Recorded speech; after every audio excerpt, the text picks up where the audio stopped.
Eu gostaria de iniciar concitando todos os brasileiros a se motivarem para a campanha de vacinação contra a influenza.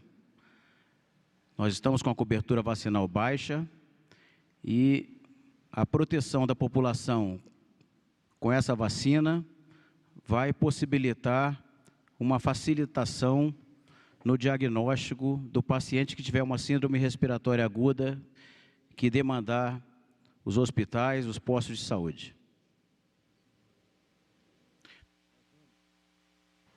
Nós vamos começar com uma abordagem pela Adriana Teixeira sobre algumas orientações, diretrizes para a implementação de estruturas provisórias de ampliação da rede hospitalar, que são nossos hospitais de campanha, e depois vamos abordar alguma coisa sobre as entregas realizadas até o momento.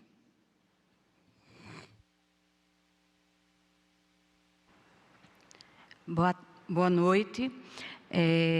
O Ministério da Saúde define regras e financiamentos para os hospitais de campanha. Hospitais de campanha são unidades temporárias que devem ser implantadas em anexos à unidade de saúde permanentes, ou se utilizar de equipamentos urbanos, como estádios de futebol ou centro de convenções. A implantação será de responsabilidade dos estados, Distrito Federal e municípios. O Ministério da Saúde apenas orienta a sua implantação.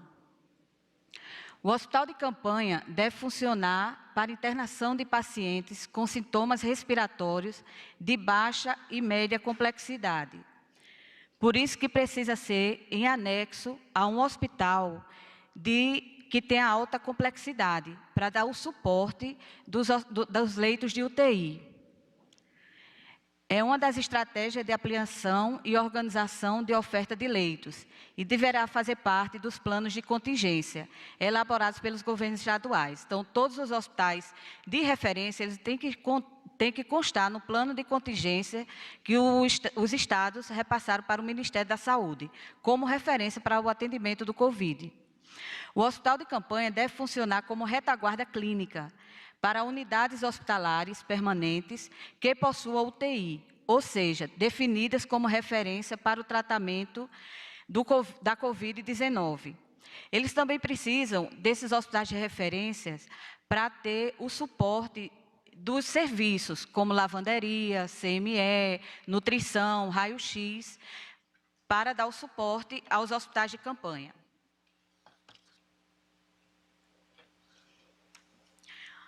Antes da construção, outras estruturas devem ser aproveitadas. Então, para o hospital de campanha, ele seria a última opção quando toda a capacidade instalada de saúde dentro do município ou estado, ele tenha ultrapassado. Então, priorizar as estruturas de leitos clínicos e de UTI em unidades hospitalares existentes e permanentes de rede assistencial. Dedicar de maneira exclusiva unidade hospitalar existente na rede. Ampliar os leitos clínicos e de UTI existentes e permanentes, aproveitando áreas com menor utilização em relação ao enfrentamento da Covid-19. Analisar a contratação de leitos na rede suplementar privada. A gestão deverá garantir os serviços de apoio disponibilizados na rede e também referência hospitalar de alta complexidade, como eu já tinha falado, como retaguarda para esses hospitais de campanha.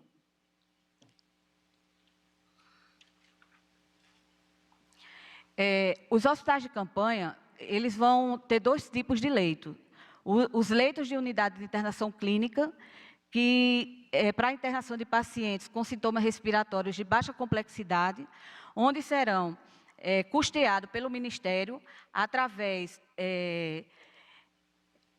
do tratamento, que é um valor de R$ 1.500, uma média de permanência de 5 dias. E os leitos de unidade de suporte ventilatório pulmonar, que apoia a unidade de internação clínica para o tratamento de casos de piora do quadro respiratório, necessitando de suporte ventilatório não invasivo e invasivo. A estratégia busca evitar o agravamento do paciente e ser resolutivo na sua recuperação, sem a necessidade de internação em uma UTI. Então, esse leito, ele é aquele intermediário que fica entre o leito clínico e o leito de UTI. O Ministério pagará 43 mil por leito de ventilação não invasiva. Esses leitos de suporte de ventilação pulmonar terão uma habilitação temporária por 90 dias. No total, serão 43 mil por leito, o equivalente a uma diária de R$ 478,72 e será paga em parcela única.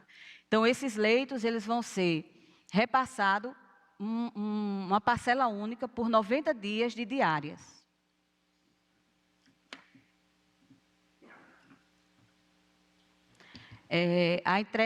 A maior entrega de respiradores em um final de semana. Foram entregues 576 respiradores para 8 estados. Eu acho. Tá? A maior entrega de esses 576 respiradores, eles foram entregues em Alagoas, Amapá, Pará, Paraíba, Rio de Janeiro, Rio Grande do Norte, Sergipe e São Paulo. São 190 respiradores de UTI e 386 de transportes. No dias 23 e 24 de maio, foram entregues 576 respiradores. Aí está a total de entrega de respiradores no Brasil, já foram um total de 1.437 em 17 estados. Os estados aí estão já definidos por UF, né? Alagoas, Amapá, todos esses que estão aí. O Ministério da Defesa recebeu, ao todo, 55 respiradores. Recurso repassado pelo governo federal. Oi? Eu assumo aqui. Tá. Só para fins de esclarecimento, esse respirador de transporte é aquele que vai na ambulância para dar suporte ventilatório ao paciente que vai ser deslocado ou da residência ou de uma unidade de menor complexidade para uma unidade de alta e média complexidade. Até o momento, volta, por favor. Até o momento foram distribuídos pelo governo federal, na área de saúde, 39,7 bilhões de reais, sendo 7 bilhões somente para a preparação de estados e municípios para o enfrentamento à Covid. Eu lembro que esse recurso destinado à Covid, mais uma vez eu ressalto, que se destina à contratação de profissionais, aquisição de medicamentos, insumos, equipamentos como respiradores, monitores cardíacos, leitos, estruturas hospitalares provisórias, contratação de profissionais e tudo o que for necessário para o enfrentamento à Covid, como compra de EPI também. Dentro do balanço das ações, Santa Catarina recebeu, até o momento, 267,9 milhões de reais como rotina, isso aqui para a Secretaria Estadual de Saúde, e 72,5 milhões destinados ao combate à Covid. A capital, Florianópolis, recebeu 40,9 milhões de reais como rotina e 5,9 milhões de reais destinados ao combate à Covid. Os municípios do interior somados receberam como rotina 855,5 milhões e para o combate à Covid 126 milhões, totalizando 1,1 bilhões de rotina e 205,4 milhões para o combate à Covid. É importante ressaltar, quando a gente cita rotina, são aquelas ações normalmente repassadas pelo SUS, de programas, convênios, do faturamento, do piso da atenção básica, do teto de média e alta complexidade, que normalmente já ocorrem. Além da responsabilidade de estados e municípios na aquisição de EPI, de respiradores e de outras demandas para o combate à Covid, o Ministério da Saúde repassou 17 respiradores, 2.660.000 equipamentos de proteção individual, habilitou 372 leitos de UTI, Conforme eu disse anteriormente, o leito de UTI, ele é contemplado com o valor de R$ 1.600 por dia, independente de estar ocupado, nos 30 dias do mês. Esse pagamento ele é feito de maneira antecipada por 90 dias. Então, é o valor equivalente a 90 dias de ocupação do leito. Antes do advento da Covid, o valor destinado a um leito de UTI, ele era repassado por dia de ocupação somente R$ 800. Testes, 357.660. Testes rápidos e mais RT-PCR. Vacinas contra a influenza, 2.506.200 doses. Do programa Mais Médicos, 161 profissionais foram destinados ao Estado para poder ampliar o atendimento na atenção básica. Quando eu digo ao Estado, são aos municípios do Estado, pessoal que amplia o horário de atendimento das unidades básicas de saúde. No Mato Grosso, 94 milhões de rotina, 22,8 milhões para o combate à Covid. Para a capital, Cuiabá, 162,7 milhões de rotina, 26,3 milhões destinados ao combate à Covid.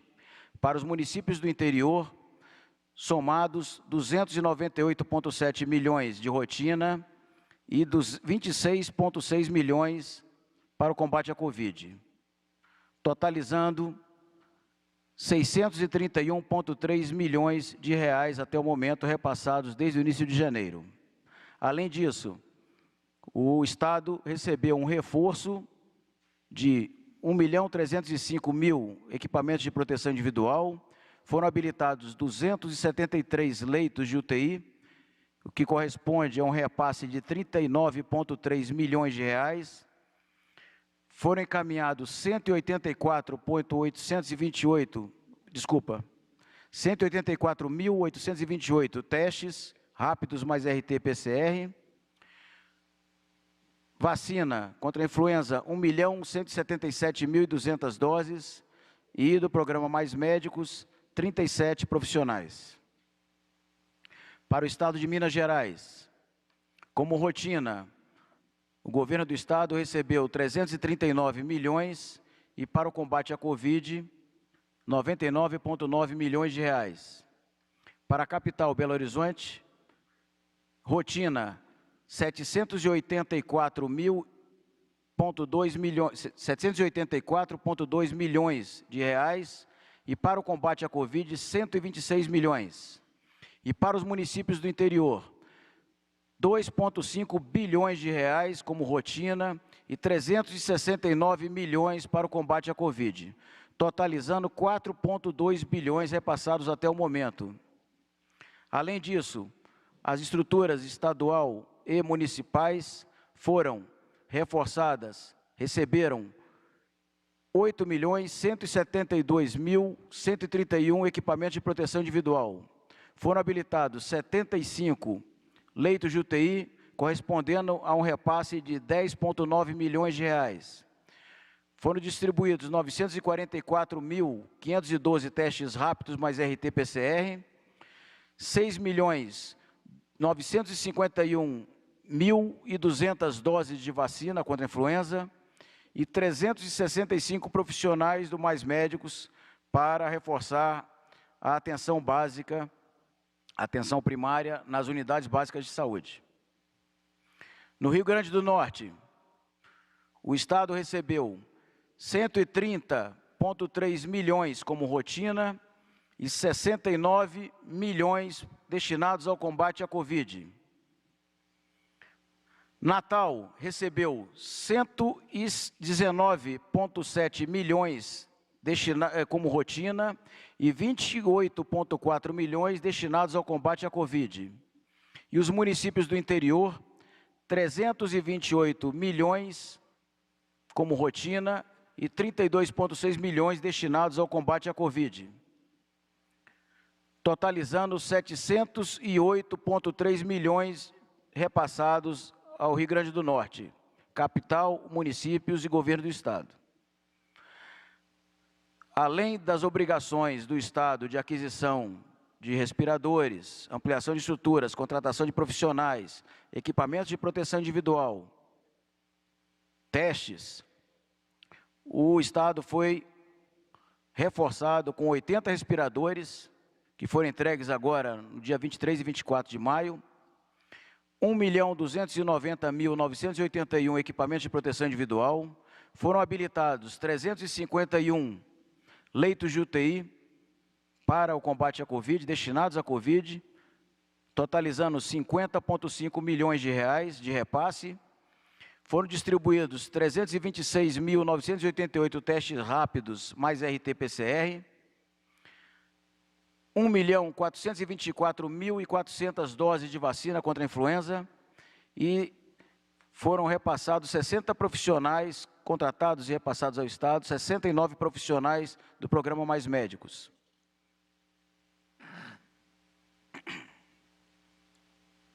Para a Paraíba,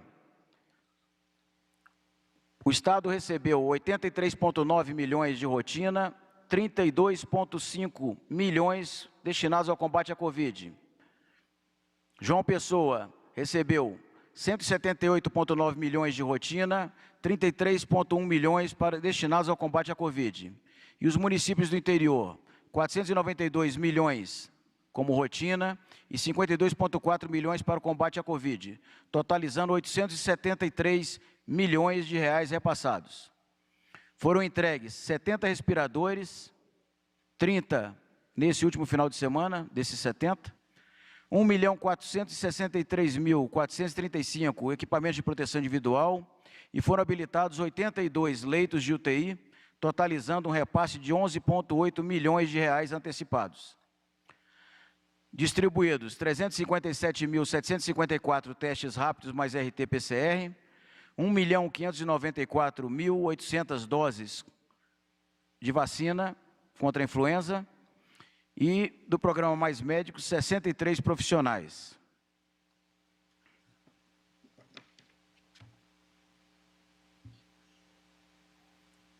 Estado do Acre, 105,8 milhões de reais como rotina, 47,9 milhões de reais para o combate à Covid.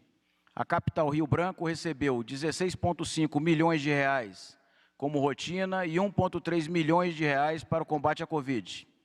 E os municípios do interior, somados, 56,6 milhões de reais de rotina e 4,6 milhões de reais destinados ao combate à Covid, totalizando 232,9 milhões descentralizados ao Estado e municípios.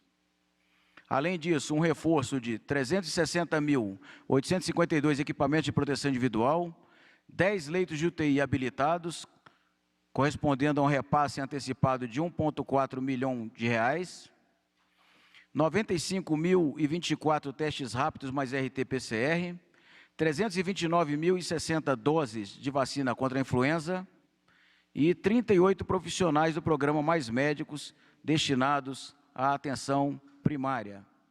Destaco mais uma vez a importância da população se conscientizar para a vacinação, para que nós possamos aumentar a cobertura vacinal contra a influenza.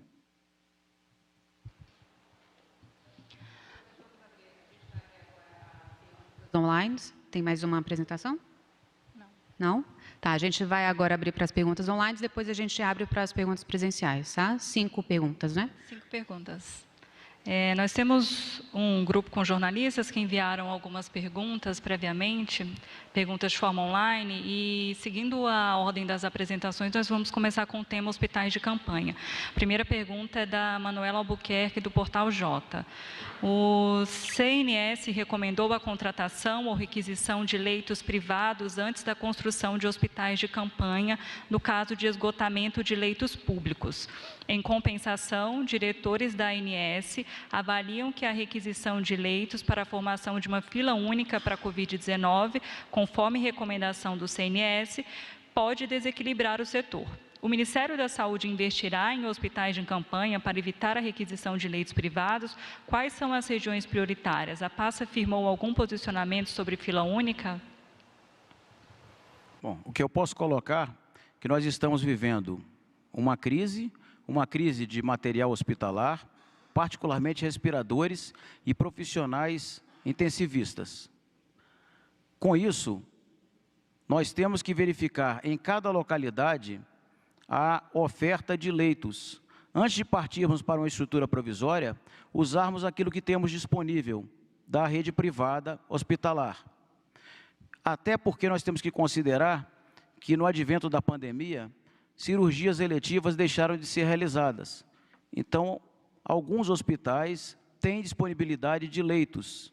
E quando falamos em utilizar a rede privada, nós estamos falando em credenciamento de leitos para utilização pela rede pública, estamos falando em requisição de leitos para indenização posterior e utilização pela rede pública. Nós estamos enfrentando uma pandemia. Então, nós temos que buscar estruturas provisórias somente quando nós não tivermos mais alternativa. Bom, seguindo ainda no tema hospitais de campanha, a Carolina Moreno, da TV Globo, pergunta: dados elaborados pelo Observatório Covid-19-BR, com base no CIVEP-Gripe, mostram que as probabilidades de um paciente evoluir para necessitar de UTI, de ventilação mecânica e o risco de morte aumentam conforme avança a faixa etária, principalmente após os 70 anos. Considerando que os hospitais de campanha são, em sua maioria, de baixa e média complexidade e que os leitos com ventiladores são considerados de estabilização, existe nas diretrizes alguma orientação para evitar encaminhamento para esses hospitais de pacientes a partir de uma certa idade?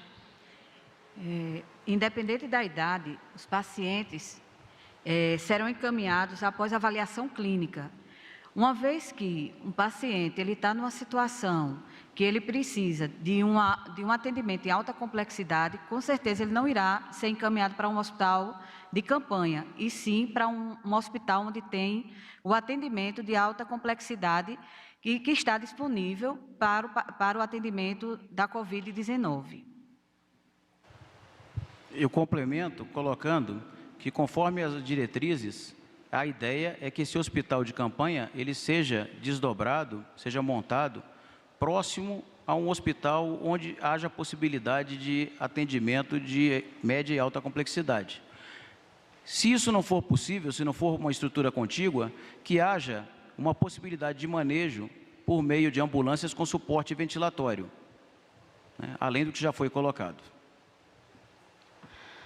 A Juliana Cointafer, do jornal Metrópolis, pergunta sobre o Hospital de Campanha de Águas Lindas. A gente também tem algumas perguntas que foram enviadas agora de forma online e acredito que também complementam por serem também relacionadas ao Hospital de Campanha de Águas Lindas. O Hospital de Campanha de Águas Lindas ficou quase um mês parado e só foi hoje transferido para o estado de Goiás. Qual foi o motivo da demora? Quantos hospitais de campanha o governo pretende construir e onde? Bom, iniciando pelo Hospital de Águas Lindas, houve algumas inconsistências por parte da construtora, da empresa contratada para poder construí-lo, montá-lo, e essas inconsistências precisaram ser corrigidas e só ocorreu o recebimento provisório sem nenhuma alteração, na quinta-feira da semana passada. Na sexta-feira, foi assinado o acordo de cooperação técnica com o Estado de Goiás, que antecipadamente já havia sido instado por meio de ofício para iniciar a contratação que eles vão fazer por meio de uma organização de saúde para a operação do hospital. Então, na data de hoje, os técnicos da empresa, os técnicos do Ministério da Infraestrutura e do Ministério da Saúde, repassaram o hospital oficialmente para a Secretaria Estadual de Saúde, que, em breve, ela já está em tratativas de contratação, vai estar operando o hospital. Com relação à contratação ou à construção de novos hospitais de campanha, já foram colocadas algumas diretrizes, nós iniciamos a coletiva de hoje colocando essas diretrizes, para que os estados, de acordo com a impossibilidade de utilização da rede privada, partam para a ampliação da estrutura hospitalar com hospitais de campanha e como será a forma de financiamento. Ainda sobre o hospital de campanha, nós temos uma pergunta da Natália Cancian, da Folha de São Paulo, sobre... pergunta: as regras apresentadas pelo Ministério apontam o hospital de campanha como última opção, mas vemos casos de atraso na construção dessas estruturas e evolução rápida da epidemia em alguns locais. Isso não pode fazer com que estados e municípios fiquem sem estruturas quando necessário? Como fica para essas estruturas já existentes? Esses hospitais também não podem ter leitos de UTI? O final da pergunta é: isso não pode fazer com que estados e municípios fiquem sem estrutura quando necessário? Como fica para estruturas já existentes? Esses hospitais também não podem ter leitos de UTI? Bom, com relação a não ter leito de UTI, depois eu até posso passar para a doutora Mayra aqui, para ela poder fazer um complemento. Com relação à capacidade de exaustão da estrutura existente, cabe ressaltar que é importante que estados e municípios alimentem com dados e mantenham isso constantemente atualizado, para que justamente o Ministério da Saúde possa colaborar com as medidas a serem adotadas, seja reforçando ou apenas orientando tecnicamente os passos a serem seguidos. Isso é um dado importante. Se nós não tivermos os dados atualizados da evolução da epidemia, da taxa de ocupação de leitos de UTI, da taxa de ocupação de leitos clínicos, da taxa de óbitos, fica muito difícil a gente poder ajudar tecnicamente ou até reforçar as estruturas existentes naquele local. Com relação a leitos de UTI na unidade temporária, provisória, eu pediria para ser complementado.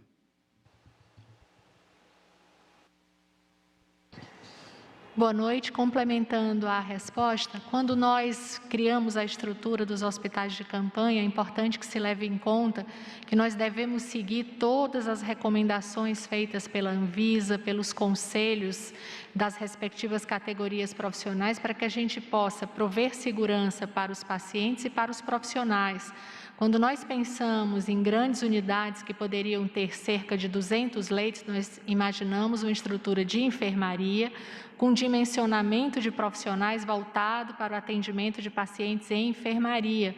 Quando a gente fala de UTI, nós estamos falando de toda uma estrutura física e de equipamentos que é super especializada e de profissionais também, enfermeiros, médicos, fisioterapeutas altamente especializados. Então, são estruturas completamente diferentes, que têm um corpo técnico para o exercício da atividade profissional diferente, equipamentos diferentes, e que não devem estar contidas no mesmo espaço, daí porque a importância da gente diferenciar hospitais de campanha ou hospitais de cuidados intermediários ou para cuidados respiratórios, e pacientes de UTI e unidades de UTI que requerem todo o investimento em tecnologia e em profissionais diferenciados.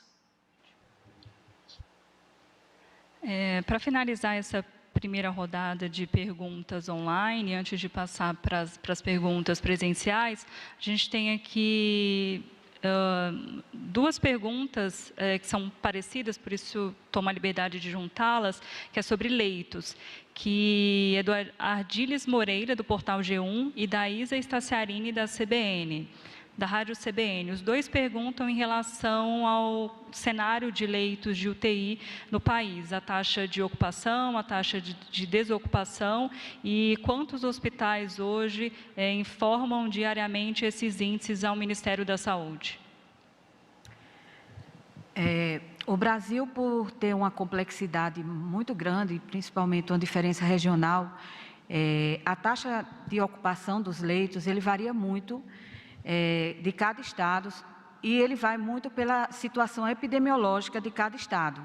Então, nós temos alguns estados como São Paulo, Rio de Janeiro, Amazonas, Pernambuco, Ceará, Paraíba, que estão numa situação de uma taxa de ocupação bem maior do que outros estados, como Tocantins, Mato Grosso do Sul, que tem uma taxa menor. Então, a gente não tem uma taxa fixa de ocupação desses leitos. Em relação aos dados obtidos, e aí bem como o secretário Elcio falou, nós precisamos muito das dos cadastros de alimentação do sistema Notifica SUS, para que a gente possa estar acompanhando diariamente a situação de cada estabelecimento que está disponível para atendimento da Covid-19. E hoje nós temos 611 estabelecimentos que atualizaram seus dados, e isso varia cada dia. Então, é uma solicitação que o Ministério da Saúde faz, inclusive, para que os estabelecimentos eles atualizem seus dados diariamente, para que nós possamos entender o cenário de cada região, de cada estado, de cada município, para que nós possamos, com isso, poder dar um apoio a essas unidades, esses estabelecimentos de saúde. Vamos às perguntas presenciais agora. A primeira é com a Luana Karen, da TV Brasil. Olá, boa noite. Eu queria saber sobre os hospitais de campanha, insistindo nessa questão. O governo federal participou com recursos para a construção do Hospital de Campanha de Águas Lindas em Goiás, se não me engano, 10 milhões de reais. Esse modelo não será replicado para a construção de futuros hospitais de campanha? É isso que o senhor apresentou aqui no slide, só para ver se eu entendi realmente. E eu gostaria de saber se o Ministério da Saúde participou na construção de outros hospitais, além desse de Águas Lindas de Goiás, ou se tem os projetos de hospitais de campanha sendo construídos agora no país, pelo menos para consulta e orientação. Se tem essa quantidade, esse balanço de quantos hospitais estão sendo construídos de campanha agora no país. Bom, o primeiro fato que eu posso colocar é que, com a pandemia, tudo é novidade e nós estamos tendo que, de maneira ágil, buscar soluções.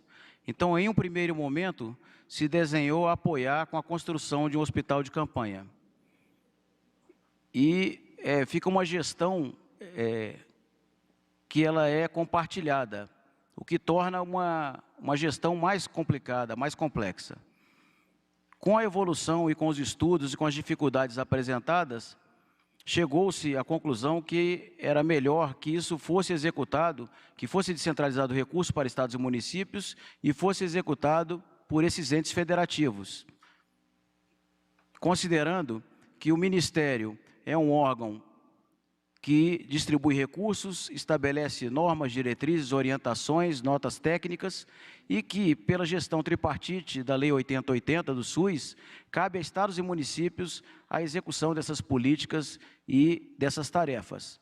Dessa forma, foi uma tentativa de resolver o problema que nós julgamos que a melhor forma, a partir de agora, é que estados e municípios construam esses hospitais e já foi indicada uma orientação para quando decidir por implementá-los e como será a forma de financiamento.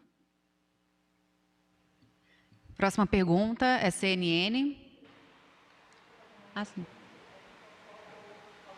Faltou mais uma pergunta.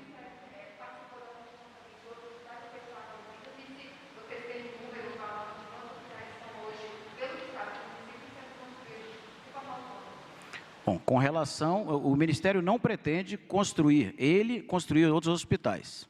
Com relação, nós temos o controle dos hospitais que estão sendo feitos para os estados e municípios? Não, isso aí as gestões municipais estão ampliando, porque nós sabemos que tem hospitais de campanha em escolas, em estádios, em estruturas. Um salão como esse que nós estamos, ele pode vir a se tornar colocado uma estrutura de ventilação para possibilitar os gases para ventilação. Então, nós não temos esse controle, porque às vezes o próprio hospital ampliou a sua estrutura para aumentar leitos de UTI, aumentar leitos clínicos, ou construiu estruturas contíguas. Nós não temos esse levantamento. Próxima pergunta, Caroline Rosito, CNN. Boa noite, secretários. Secretário, o ministro Pazuello acabou embarcando agora há pouco para Manaus. Eu queria saber se o senhor sabe quais são os detalhes dessa agenda. Se não me engano, acho que a segunda visita no mês de maio, na época quando o ministro Taixa ainda era ministro, enfim. Tem algum motivo específico para essa segunda visita? Ele também deve visitar um hospital de campanha, se não me engano. O senhor pode detalhar um pouco essa agenda? Obrigada. Na primeira visita que foi feita pelo ministro interino Pazuello, acompanhando à época o ministro Taixa, a ideia foi diagnosticar em loco a situação e verificar que medidas poderiam ser implementadas para reforçar as estruturas, fosse em recursos financeiros, fosse em reforço de pessoal, fosse em orientar as ações, em vacinas, o que fosse realmente necessário em loco para poder ter um diagnóstico mais preciso. Isso aconteceu lá, aconteceu no Rio de Janeiro. Então, ele está retornando agora para verificar a efetividade das propostas para que, se for o caso, sejam adotados alguns aperfeiçoamentos para as próximas medidas a serem implementadas em outros estados, se for necessário uma ação mais efetiva do Ministério para reforçar as estruturas desenvolvidas por estados e municípios. Temos mais uma pergunta aqui, é da Clarissa Oliveira, TV Band. Boa tarde. Secretário Elcio, eu queria que o senhor comentasse a decisão da OMS de suspender os estudos com a cloroquina. Isso vem uma semana depois de o governo anunciar um novo protocolo expandindo o uso dessas substâncias e, naturalmente, aí fica uma situação um pouco constrangedora a partir do momento em que um estudo com 96 mil pessoas não mostrou resultados que justificassem a continuidade na avaliação da OMS. A cloroquina, o país já tem experiência na administração da cloroquina para várias viroses. O meu filho, por exemplo, ele pegou malária esse ano e tomou cloroquina. Eu participei de uma missão em Angola em 1996 e eu tomei a mefloquina, que tem o mesmo princípio, durante 6 meses, ininterruptos diariamente. Então, agora, para falar pelo lado técnico, eu vou passar para a doutora Mayra.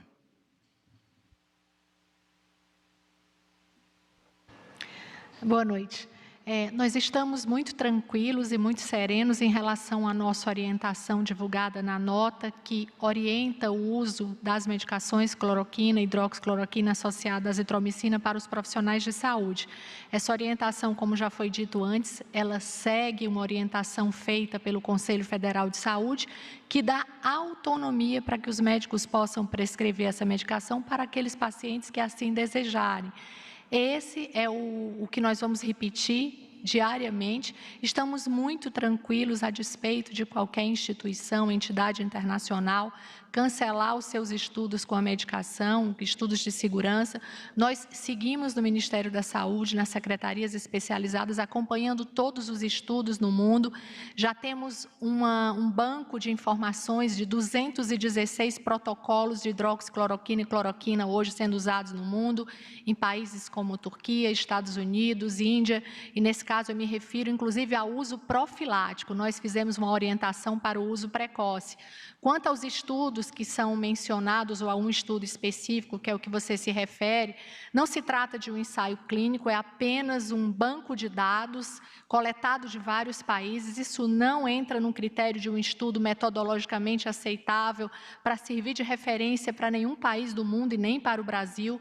Nesses estudos, a forma de seleção dos pacientes, onde não havia uma dose padrão, uma duração padrão, uma medicação padrão para que possa ser considerado um ensaio clínico, nos faz refutar qualquer possibilidade de citar esse estudo como referência para o Brasil, recuar na sua orientação de respeitar a autonomia médica. O que nós queremos reafirmar é que nós estamos seguindo, sobretudo, princípios bioéticos. O primeiro é da autonomia, que dá ao paciente, a pessoas lúcidas, que podem assinar um termo de consentimento livre, esclarecido, o direito de optar por uma terapêutica que já foi usada no Brasil, que é conhecida há muito tempo, que é de baixo custo, que pode ser acessível em qualquer parte do território. Segundo é respeitar o princípio da justiça, quando a gente garante a equidade do SUS. O quarto e o terceiro, o princípio da não maleficência e o princípio da beneficência. Não maleficência quando nós assumimos a nossa capacidade como órgão orientador do SUS no país de orientar uma dose que garanta a segurança na prescrição médica. E no caso da beneficência, que também é um princípio bioético, é a nossa capacidade de dar ao paciente um direito, que é do SUS, de garantir uma medicação para uso para todas as pessoas que desejarem. Então, seguimos muito tranquilos e serenos e não haverá qualquer modificação na nota que foi feita e divulgada no último dia 20. Agora, caso algum ensaio clínico que esteja de acordo aí com os critérios que a senhora está delimitando, venha a demonstrar que não há uma eficácia aí justificada da cloroquina, o governo pode vir a rever esse protocolo? Sim, nós estamos, inclusive, o próprio Ministério da Saúde conduzindo pesquisas. Nós ontem estivemos reunidos sábado e domingo com um grupo de pesquisadores brasileiros. O próprio Ministério ajudará na condução de pesquisas, ensaios clínicos, com capacidade de se tornarem grandes estudos para a gente estudar a segurança dessas medicações, a eficácia dessas medicações. E se nós constatarmos que não haja, de fato, comprovação, nós poderemos recuar da nossa nota. Até o momento que nós temos muita segurança, nós temos recebido do Brasil inteiro segmentos clínicos feitos por grandes grupos, e aí a gente deixa claro aqui que essas pessoas, esses grupos passam essas informações para a gente, Grupo Apivida, Grupo Unimed, Prevent Senior. Nós já temos segmento de mais de 40 mil brasileiros que tiveram acesso a essa medicação com boas respostas. Infelizmente, parte dessas instituições ainda não tiveram os seus estudos aprovados pelo órgão de regulação dos estudos no país, mas a gente vem seguindo e acompanhando o resultado com esses pacientes.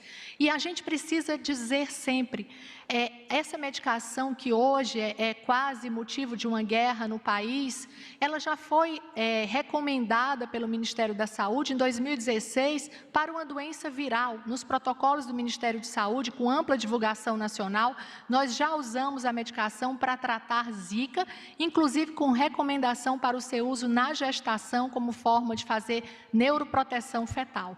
Então, seguimos tranquilos quanto à nossa orientação, respeitando a autonomia da prescrição médica. Nós temos aqui também mais algumas perguntas, nós vamos fazer mais 4 perguntas de jornalistas que nos enviaram de forma online. 3 dessas perguntas eu acredito que já foram respondidas, contempladas na fala da secretária Mayra, que perguntam justamente sobre as iniciativas do Conselho Nacional de Saúde e da Organização Mundial da Saúde em relação às orientações sobre cloroquina, e também a Paula Ferreira do Globo, a Cristina Lemos da TV Record e o Marcos Amoroso da CNN também perguntavam sobre isso, acredito que já tenham sido contempladas na fala da secretária. Tem um outro tema que nos pediram para voltar, que é sobre os hospitais de campanha. Não ficou muito claro aqui, segundo a Natália Cancian, da Folha de São Paulo, se o hospital de campanha for alternativa só quando a capacidade estiver saturada, isso não pode fazer com que estados e municípios fiquem sem estrutura extra de atendimento quando necessário? Conforme já foi colocado, a epidemia ela tem uma curva. Então, tem que haver o acompanhamento da curva com dados precisos e corretos. Ela vai para um momento ascendente, ela estabiliza e depois entra no momento descendente, quando há contaminação de um maior percentual da população. As medidas de distanciamento social, elas conseguem, de certa forma, desacelerar essa ascensão da curva, para que a estrutura hospitalar tenha a capacidade de absorver os casos que necessitem cuidados mais especiais. Dessa forma, esse diagnóstico, quando a gente falou de esgotar, não quer dizer que o hospital só vai começar a ser construído quando eu não tiver mais nenhum leito de UTI. E sim que eu estou acompanhando a evolução, estou verificando o percentual de ocupação e, baseado nesse prognóstico, eu vou identificar a necessidade de contratar ou requisitar leitos da rede privada, ou, na inexistência desses, eu vou optar pelo hospital de campanha.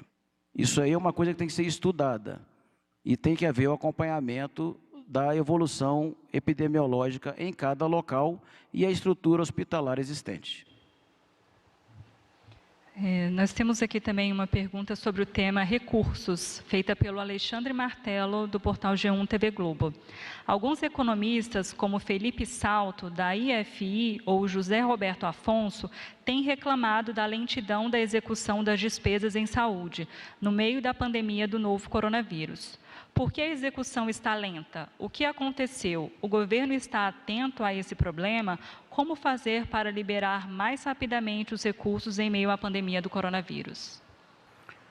Nós temos, inclusive, divulgado os recursos que foram descentralizados justamente para que órgãos de controle, para que os políticos do Legislativo possam cobrar do Executivo nas esferas estadual e municipal a execução dos recursos que foram destinados à aplicação na saúde e, em particular, aqueles que foram destinados ao combate à Covid.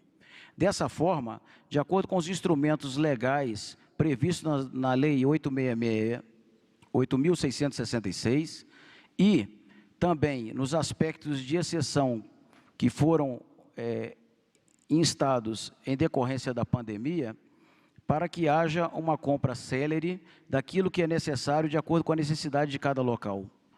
A execução financeira, como eu coloquei, é a cargo de estados e municípios que estão recebendo esses recursos para fazer esse enfrentamento.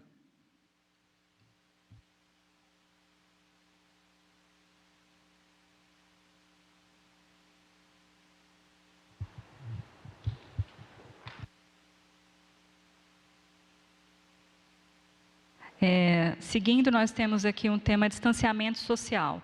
A pergunta é do Jonas Valente, da Agência Brasil. Como ficou o documento de diretrizes de isolamento social? O Ministério ainda discute com o CONAS e CONASEMES a perspectiva de divulgação? O que se está estudando são uma matriz de gerenciamento de riscos que sirva como ferramenta para que o decisor local de estados e municípios, particularmente os municípios e regiões sanitárias, eles tomem a decisão sobre medidas a implementar de distanciamento social. Junto com ele tem uma calculadora e isso aí está sendo testado de forma que a gente consiga ter uma ferramenta ágil e adequada para instrumentar o gestor local na decisão a ser tomada. Quanto ao aspecto saúde, que ele deverá considerar também outros aspectos como a economia local e a dinâmica da sociedade local, aspectos culturais, etc. Então, essa ferramenta, ela continua sendo aperfeiçoada para que nós tenhamos condições de divulgá-la quando ela estiver consistente. E esse trabalho, ele vem sendo feito com discussão com técnicos dos conselhos.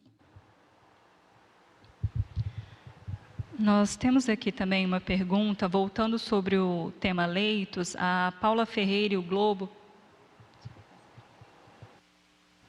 Uma das dificuldades que nós estamos com relação à calculadora para poder verificar os impactos da evolução epidemiológica e que sirva como ferramenta para a decisão do gestor local, são justamente a subnotificação e o atraso na notificação. Porque quando nós fazemos simulações, nós temos uma informação equivocada justamente porque os dados não estão atualizados. É importante que em todas as esferas da administração pública, federal, estadual, municipal, haja a inserção e alimentação de dados de maneira atualizada para que nós tenhamos dados fidedignos e a gente possa ter uma radiografia do que realmente está acontecendo. Voltando no tema dos leitos, a Paula Ferreira, do Jornal o Globo, ficou com uma dúvida e pediu uma explicação. O secretário executivo falou sobre o valor por leito que o Ministério da Saúde disponibilizará, mas gostaria de saber qual recurso total resguardado pelo Ministério para isso. Quantas vagas poderão ser financiadas pela União no total?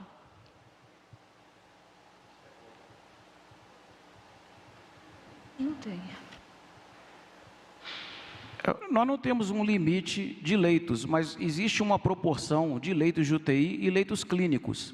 O paciente que está numa situação de menor gravidade em um leito clínico, ele pode ter a evolução da sua doença e ele precisar migrar para a UTI, e o paciente que tiver uma evolução da doença estando na UTI, ele pode ter uma melhora do seu quadro e migrar para o leito clínico.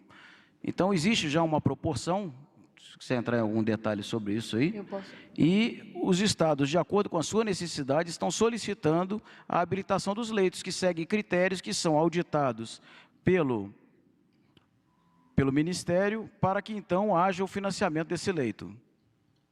Complementando, nós temos uma orientação de a cada 40 leitos clínicos, 10 de suporte ventilatório ventilatório. Essa é a proporção que o Ministério ele orienta. Mas aí vai de acordo com o tamanho de cada hospital de campanha que venha a ser construído. Nós temos também só um complemento aqui, que talvez, se o secretário quiser trazer uma informação, que é uma pergunta, de uma colocação do Gésio Passos, da Rádio Nacional. Ele fala sobre uma promessa de hospital de campanha em Manaus, e ele queria saber como é que está a questão do andamento, é justamente a agenda do ministro. Me parece que esse hospital estará sendo inaugurado amanhã. Então, um dos aspectos da agenda do ministro será a comparecer à inauguração. Mas, como eu coloquei, o hospital foi uma decisão local para ampliar a estrutura existente e que está sendo financiada com recursos que foram disponibilizados ao gestor estadual, ao gestor municipal. Bom, nós vencemos quase todas as perguntas, algumas ainda ficaram em aberto, nós vamos responder via assessoria de imprensa ou trazer nas próximas coletivas sobre o tema. Obrigada. Finalizado aqui as presenciais também. Agradecemos a presença de todos. Uma boa noite.